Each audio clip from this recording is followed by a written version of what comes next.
Hola, buenas tardes a todos. Hoy nuestro Open Talk será en inglés. Hello and good day to everyone. Today's Open Talk is with Marije Vogelzang. She is a Dutch designer and she defines herself not as a food designer, but as an eating designer. How are you, Marije? I'm good. Thank you, Carmen. It's really nice to see you here. Welcome, welcome. So let's begin. I want to talk about the title of today's Open Talk, which was a title that you decided. Do we need blue apples? Do we need blue apples? Yeah, what do you think? Do we? I mean, I would say no, but I would definitely like to hear your opinion. I don't think we do either. I actually thought to put the title there because that's what a lot of people think that I do is to, as a designer, design food. And many people see design as making like aesthetically pleasing things or doing food styling, stuff like that. And so like blue apples could come to mind if you're thinking about food and design. And that's why I named it like that, because I think we don't really need it. It could be fun, but personally, I'm not necessarily so interested in it.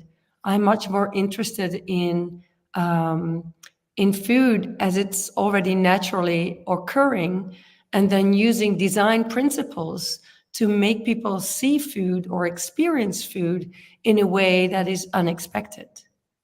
Okay, so for you, food design is more about, as how you state yourself also, is about eating design. So what do you think there is, like, how can you explain like the difference for our new people that are hearing us and don't know exactly what a food designer is, and specifically how you just explained that it's not about the aesthetics, it's not about just making things pretty or food styling.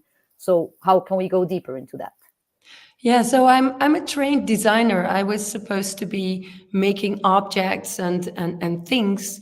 And when I was studying, I thought, well, actually the world is already full of things. I don't need to make another chair. But I loved ephemeral things that do not last. And organic materials. So I started working with food, and I noticed that the moment that you work with food as a creative, you get so much closer to the person who's using your object. Like designers always talk about consumers, like the thing that they want to make for the consumer or the user of the project. And then I was so fascinated by the idea that when I'm a designer working with food, I make something that actually enters your body. It becomes part of your body. And while that happens, you might also have memories and associations. So it's also very intimate and personal and emotional. But at the same time, when you're working with food, you also deal with landscape, you deal with culture, you deal with identity, with superstition, with politics, with psychology, like all these things. It's a really huge topic. And so when I started, people told me like, oh, you're working with food as a designer, so you must be a food designer. But I think food is already perfectly designed by nature or by other people. I'm much more interested in the verb of eating. So I'm more interested in like, what does the food really do? So if you eat, you are changing a landscape, for example, or you are having a deeply psychological experience when you share foods with someone else. And those kind of things I'm much more interested in than in making pretty food. Yeah, I agree. Definitely food is multidimensional and food systems are completely transversal to our lives, and as society as we understand it, it intersects with politics, with economics, with policy, with social issues, with culture. And I thought something that you mentioned on your website was very interested, and it was that you were interested also in the magical side of food. So I would like to know, what do you mean by that? Yeah, I'm happy you asked that, Carmen, because well, there's a simple explanation and there's a little bit deeper one, and I'll start with the simple one, which is around the world, many people have the amazing pleasure to have an abundance of food. And you would think that because we now have this abundance, that we would be highly appreciative of this food. Like our ancestors, they were praying to have an abundance of food, and they made paintings and they made books about that. And they were thinking about this land of plenty. And they said, if we will ever find ourselves in the land of plenty, we will be so grateful. But I never see someone on their knees in the middle of the supermarket praying because they're so grateful to have food, or in front of the tap that we have tap water. But actually, it is a true miracle. It really is amazing that food is there and that we have access to it. Like, and I'm saying we, I'm aware that not the whole world does have access to food, but the majority of the world has. And I think this is really already quite magical.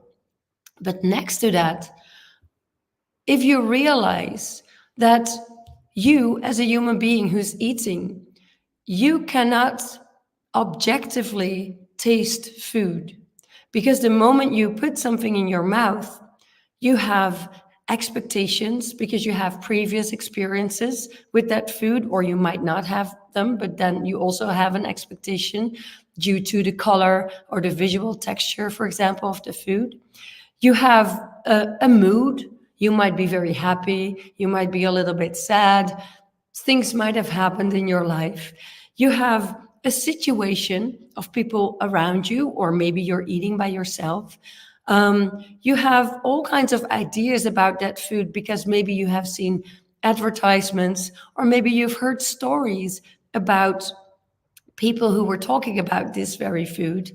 And you also have, for example, your identity, your political views, your social class, your history and culture that you all carry within you. And all of that will be projected on the food when you eat it, and will influence how you experience that food.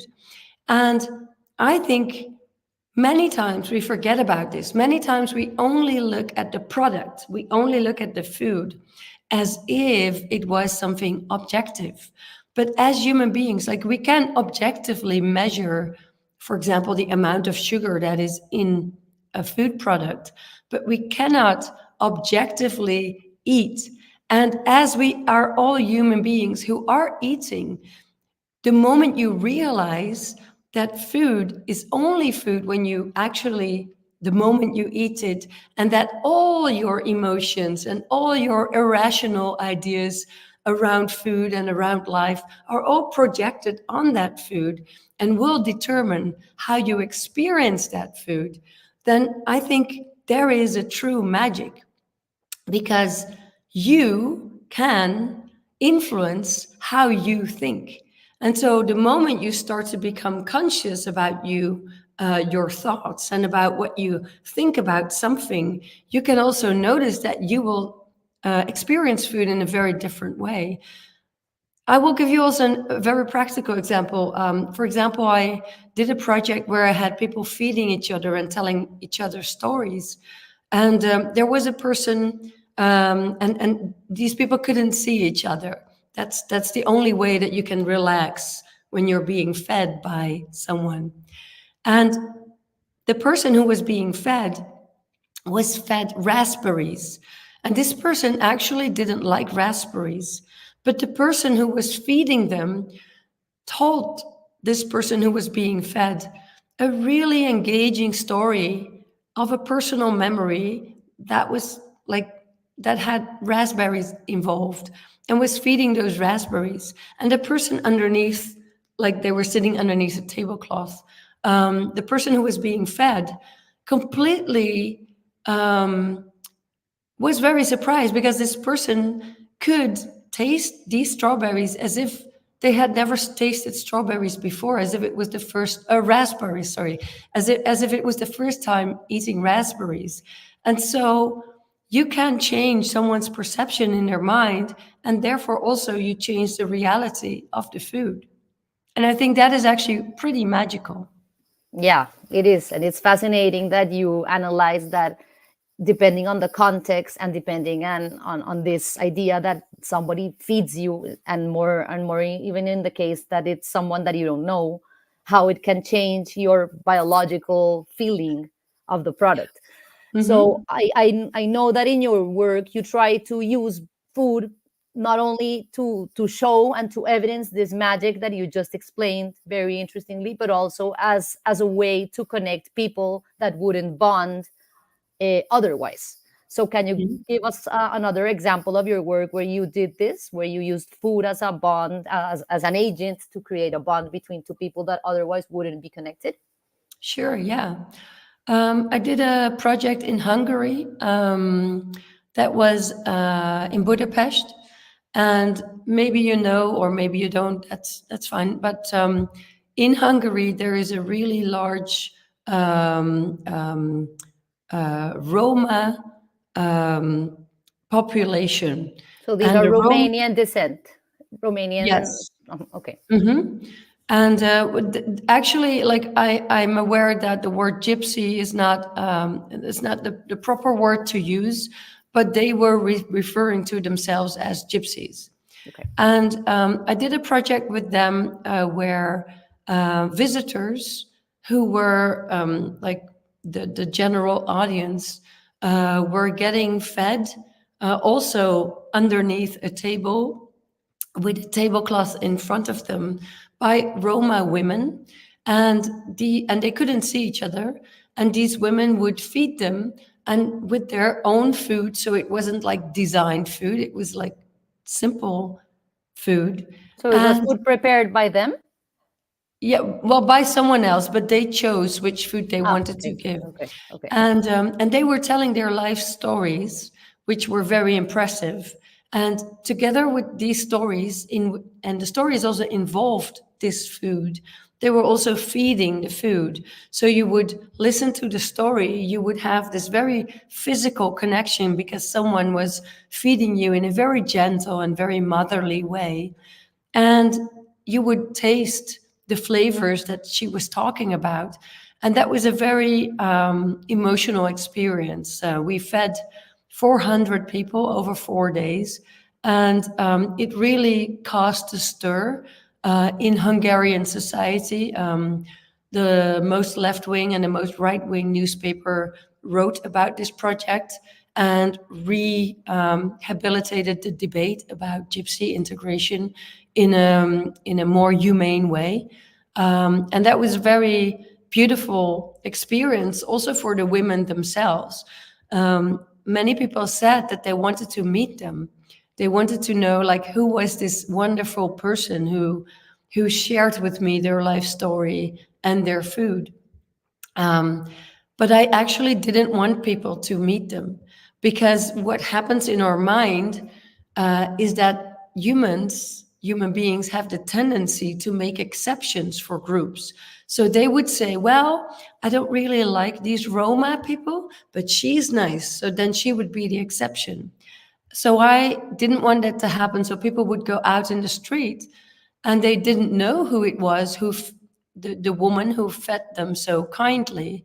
And they would walk down the street and see a woman and think, oh, maybe that's her, or maybe this is her brother or her father. So that was a very powerful project. And you could say that, like, it's not about food. It wasn't about food because it was about human interaction, but it would be impossible to do that project without food. So that is what I'm doing. So I'm using food mostly as a kind of tool as a kind of glue between people, or as a kind of enabler for something that normally wouldn't be possible. Maybe you can share the video of that project later on somewhere. Yes, no, I also I noticed it. I mean I checked it out and I thought it was fascinating how you used it also like to create like to try to bring down this barrier we have and these preconceptions that we have or some people might have against a particular social group or ethnic group. So I do think that food or the concept of food or how you explain it, like especially if you're getting fed, which is something that you it's a very strange moment, no? Because when were you last fed by somebody? Probably when you were a baby or a child. So I also think that is something that it might bring about memories in you that are very, very old, no? Yeah, yeah. And I do, and I think that you use this idea of not of people not being able to see each other, no? I think that's something that you like a tool also that you kind of use in your projects to create a special effect and to create an impact, no? Is this Yeah, I something that think, you yeah. Well, I think that's interesting because it's remarkable, like how much we use our eyes, especially nowadays, but also in the past. Like it's interesting that design is seen as something visual or art, like visual art. But why don't we honor like olfactory art or food art? And this also has to do with philosophy. Like the ancient philosophers would already say that tasting and smelling are less intelligent or less developed than listening and watching something. So it is in our like it's deeply rooted in our sense of importance that looking at things or listening at things are more important than touching, tasting, and smelling. And I really want to advocate, especially when it comes to food, and especially since now we have food porn and Instagrammable food. With my projects, I really want to remind people of their other senses. We have them, but we don't really use them a lot. And food is like perfect because food is 3 times a day a moment where you can step away from your screen, from your visually dominated life, to experience the rest of your senses and to connect to the living world as well. yeah, and now that you say it, definitely smell and touch are senses that I somehow relate more with my emotions, no, and less Yeah, with my rational side. So I yeah, do think it's a very powerful way to use food and in combination with these other senses that somehow we are underusing or we forget that we have a yeah. superpower also to have them, I guess. So Mariah, I know that you just launched or recently launched, not sure when, but a book. So I know it's called Lick It. So I just wanted to know what's it Yeah, about and what's your it's idea. here. Yeah, I just wanted to say about the what you said um, about the other senses. I did a lot of work with people who were children during the Second World War, and I made recipes from that time to help them to regain memories of when they were small and when they were in the time of war. And it's very interesting because we all know this, that you smell something or taste something, and then boom, suddenly you're back in your childhood or in your grandmother's place or wherever. And it's called the Proust effect. And I think this is also one of these things that I think, like I'm still considering myself a designer, but as a designer, there's no other material that can help you to retrieve lost memories. I think that is just so cool. Yeah, so I have this new book. It's called Lick It. I also started to do online challenges called the Lick It Challenge, and that's based on the book.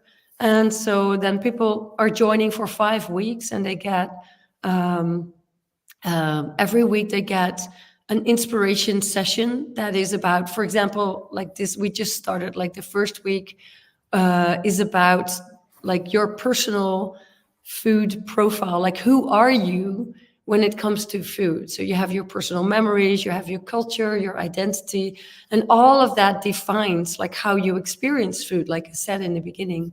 And then in the second session, we are going to time travel with food. So we are going to try and have a Proust effect. So we're going to try and eat things from our childhood to see if we can maybe like jump into memories that we didn't know we didn't even know we had them. So the book is very much linked to that, and it is like filled with like philosophical stories about ways to look at food that you didn't think of before. But it also has challenges that you can do at home. So it's a kind of do-it-yourself inspiration book. Okay, and is it focused for designers?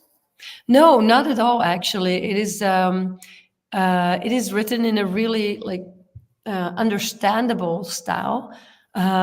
We really measured that with the words that it is understandable for a 12-year-old, but the content is rather deep in its meaning. So I really wanted to make something that's accessible for everybody, because we all have a mind that is capable of imagination, and we all have a mouth that we can use to taste things with. So if you have a little curiosity, then all of us can be involved in food and design.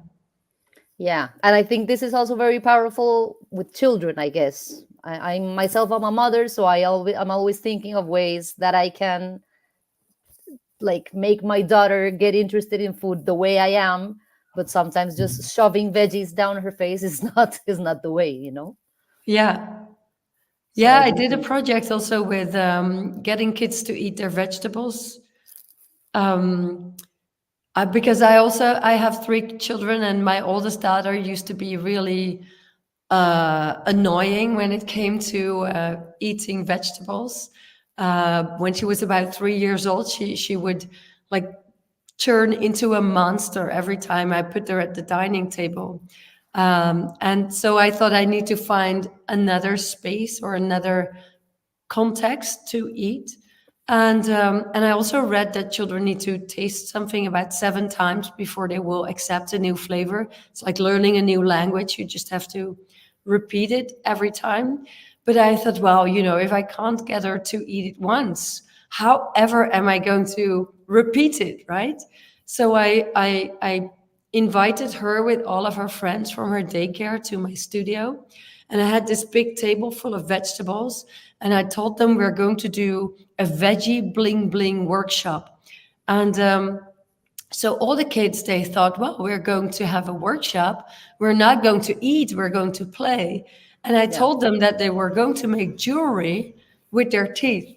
So they had to Okay. like nibble. Yeah. And so they all sat down and they started to play with the food, and they all put it in their mouth. There was no hesitation whatsoever, which was so weird.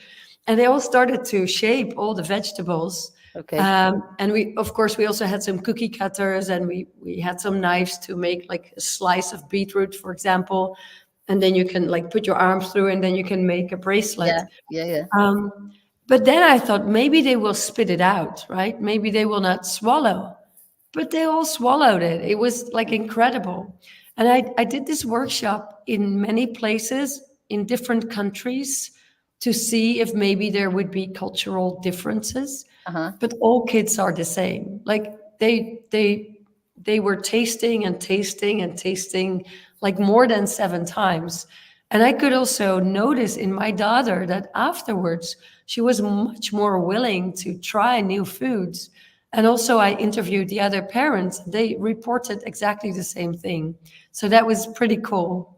So that's like kind of like what we were talking at the beginning about the magical side of food, because it's because you have somehow changed the setting and the intention and the intent, and and just made Yeah, it a play that they became, that they were able to, and they tried, because really, yeah, if the kid doesn't want to try, you can't force him. So I think this is a very interesting way of implementing what is usually known as food design, or in your case eating design, for everyday activities. So I guess that's very interesting. Was this an inspiration for the book? Yeah, it is mentioned in the book, but the book is not for children. It has sexual content as well. Okay. Okay. Fantastic. And it has scientific content as well. So it is a book for adults, although I think from the age of 12 you could read it. But it can be very inspiring, and it can also be fun to read together with kids. But it's not aiming at kids No, necessarily. no, no. I know. But I thought that it would be that this activity that you made with your daughter could also be kind of like the source of inspiration of writing a book that makes that, as you said, that has like this philosophical view, but also this Yeah, more practical approach. yeah, yeah. So we can buy the book in your website, I guess. Yeah, it's or on the publisher's website. It's the publisher's biz. You can also get it on Amazon. So it's different places. Fantastic. Fantastic. Well, Mariah, I think this was a very, very interesting open talk. I'm very eager to know more about your work and maybe hopefully we are able to see one of your exhibitions. I don't know if you have an upcoming exhibition and where would it be, just so people know. Yeah, well, actually, this Friday, if you happen to be in the Netherlands, this Friday I'm doing my new mind mouth experience, which is kind of a theatrical experience happening inside your body, and that's in Eindhoven in the Netherlands. Mhm. You can see it in my socials where it is exactly. So that's something that's coming up, and this is also traveling, so there's coming more. Ah, fantastic, fantastic. Okay, well, Mariah, thank you so much for being with us. It was super, super interesting, and I'm gonna buy your book. Sounds very, very fun.